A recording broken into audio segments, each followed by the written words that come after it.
How is he? The attending should fill you in, Donna. Yeah, but he's not my friend.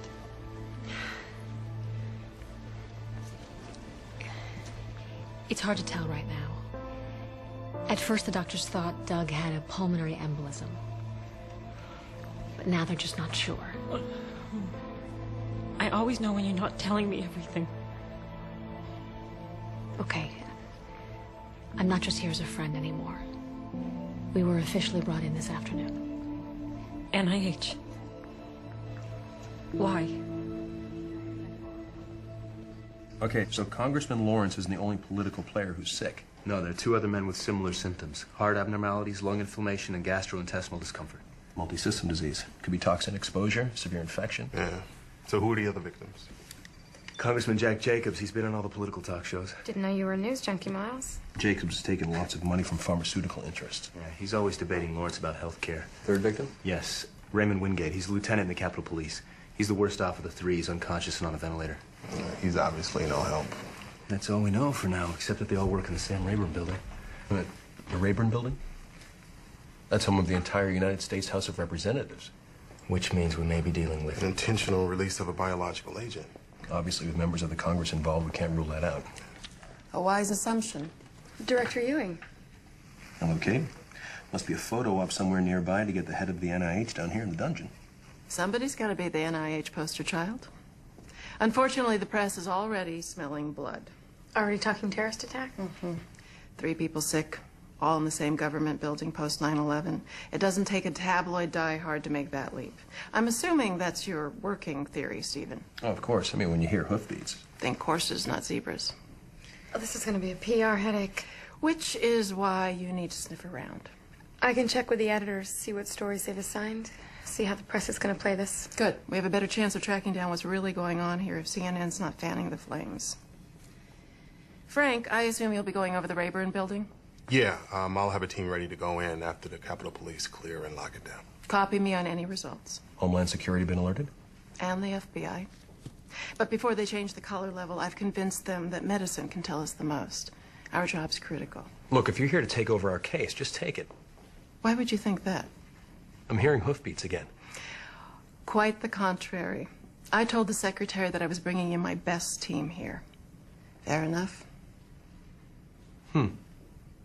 Any idea what's making the patients sick? Natalie's at the hospital now. We've eliminated the most obvious: anthrax, smallpox, plague. Keep me in the loop as appropriate. Otherwise, you have carte blanche. It's your game to win. Am I imagining things, or was that a handoff? Ewing doesn't do anything out of the kindness of her heart. The only reason she's letting us run, so she won't have to take the heat. Carte blanche, my ass. Well, I guess they don't cozy up and read the Merc manual together. This goes way beyond professional sword fighting. It's very personal. Like, I'm not going there.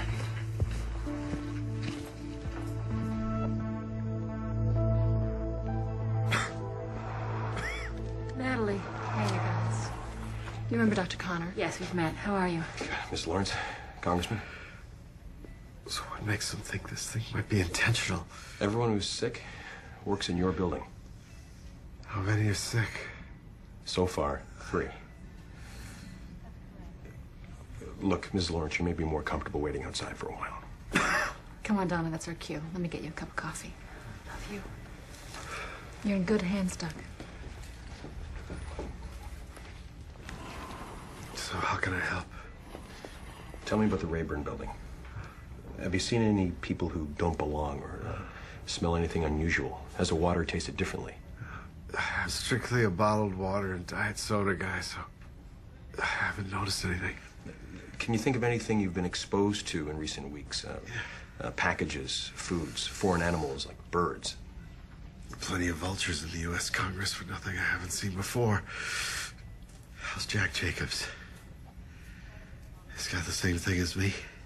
He may. You both work in the Rayburn building, and you both got sick about the same time. Now, I know you and Mr. Jacobs are at opposite ends of the political spectrum. But I need you to think where your lives may have intersected. That could be anywhere. We went to college together. We rode together. We joined the same fraternity. We even started our political careers on opposite sides of the debating team. Golf, lunches, dinners. I thought you two were political enemies. 9 to 5 we do battle, but after that we remain friends. I'm even his son's godfather. Jack is like a member of our family. What about Lieutenant Wingate?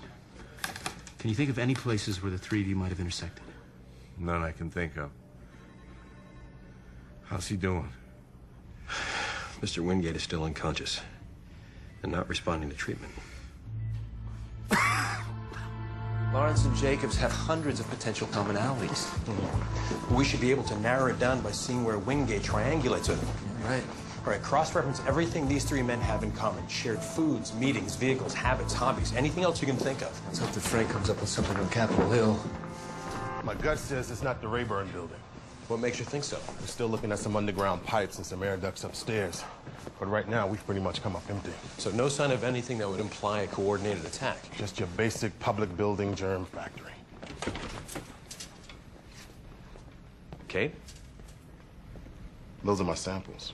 Yes, I know. You didn't get my preliminary report? I like to look myself. I don't see anything here that would indicate an attack. Yeah. What? I'll be right there, Miles. Another sick patient. Similar set of symptoms. Do you think it's possible that he and I will ever put our crap behind us? You're a smart man, Frank. No comment. That'd be my move, too. Someday, somebody's gonna drop a house on that woman.